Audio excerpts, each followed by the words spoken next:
sallallahu ala nabiyil ummi wa alihi sallallahu alayhi wa sallam, as-salatu wa salamun alayka ya sayyidi ya Rasulullah.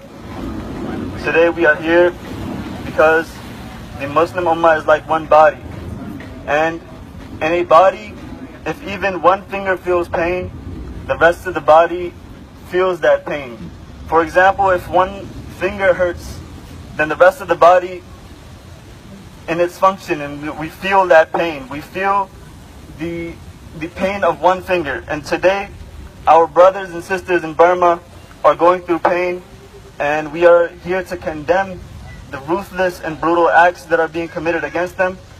May Allah subhanahu wa ta'ala help us. May Rasulullah sallallahu alayhi wa sallam help us. And I would like everybody to get together and say a slogan which shows that we are here for the ummah of Rasulullah sallallahu alayhi wa sallam, and that we are here for the deen, for the religion of Rasulullah sallallahu alayhi wa sallam.